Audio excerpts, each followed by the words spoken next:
I'm going to use the pulpit so that I can read. Thank you so much to everyone who's been a part of this tonight. Proclaiming Pride means so much to me because it's been a huge part of me coming, as Brian said, all the way out. When I was a storyteller and I wrote the poem in 2019 for the service, I definitely was not all the way out, and I asked Tyler to not tag me in anything about the event. And seeing the response from Rainbow God has really embedded into me that not only can I have an understanding of my queerness and my own sacredness, but that I have a community that also understands that about me, and I can bring my whole self, and I'm so grateful to all of you. My personal ethos is that every part of us belongs. Every part of us deserves love, especially from us. And every part of us carries its own holiness.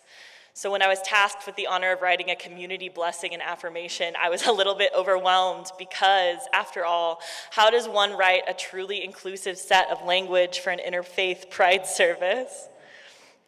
I know that personally I barely have words that feel comfortable to describe my spirituality or faith life, and barely have words that can encompass my sexuality or life and relationship to my expression and ways I love. See, it gets muddy.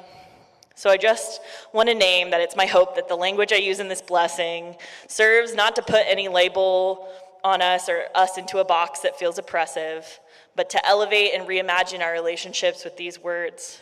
Specifically, these two words, the word God and the word queer.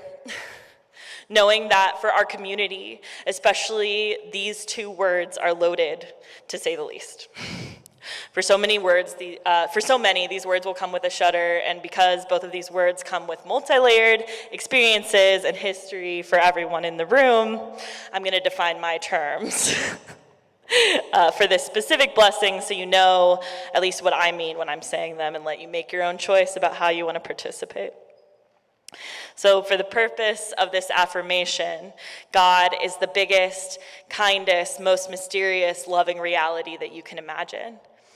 And for this affirmation, I'll borrow a bell hooks quote that I've seen, and we've all seen circulating a lot on the internet this Pride Month. Bell hooks writes, "Queer, not as being about who you're having sex with, that can be a dimension of it, but queer as being the self that is at odds with everything around it and has to invent, create, and find a place to speak and to live and to thrive." In this vein, it's my hope that everyone in the room will join us in this affirmation and find a pathway inside these words, regardless of how they identify. So I don't know what's about to come on the screen, but this is a call and response blessing.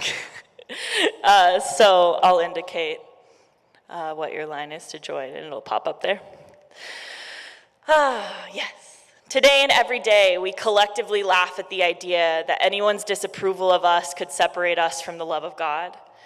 We recognize that no human or human structure can decide our relationship to the divine or dictate our place at God's table. In our queerness, we join with a God whose love continues to reach further than it's supposed to. This God who is continually loving outside of bounds and being called disobedient. As we open to this divine and radical love, we recognize that our queerness makes us just like God.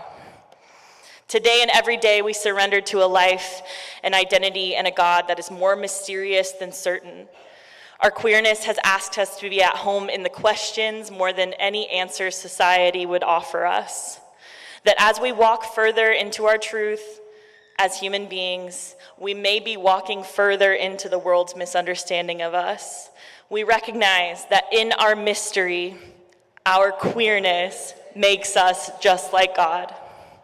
Today and every day, we celebrate ourselves and refuse to dim our light, boldly proclaiming our sacredness as queer people. We illuminate the path and hold the door open for others to walk in their own light. We recognize that we are blessed, loved, and sacred as we live into the rainbow of life and into our own divine humanity, the light of the divine shining through the prism of us. In this shining, we recognize that our queerness makes us just like God. Today and every day, we acknowledge that God is more like change itself than any other static being.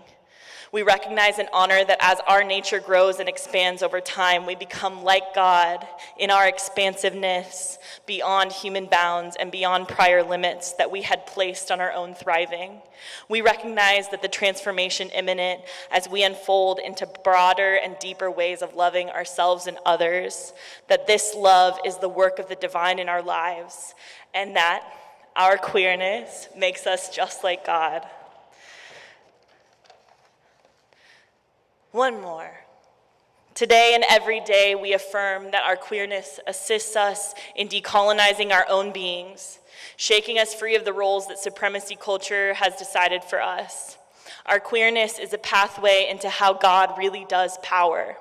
Power with moving to the most oppressed among us and lifting them up, rejecting the notion of a God or any identity as having power over, or a God that would push those marginalized even further to the side. As our queerness serves as a wrecking ball to the structures of supremacy culture that may still remain in us, we open up to using this radical love as the blueprint to design a truer, more beautiful world and return us to ourselves. And in this, we affirm that our queerness makes us just like God. Thank you.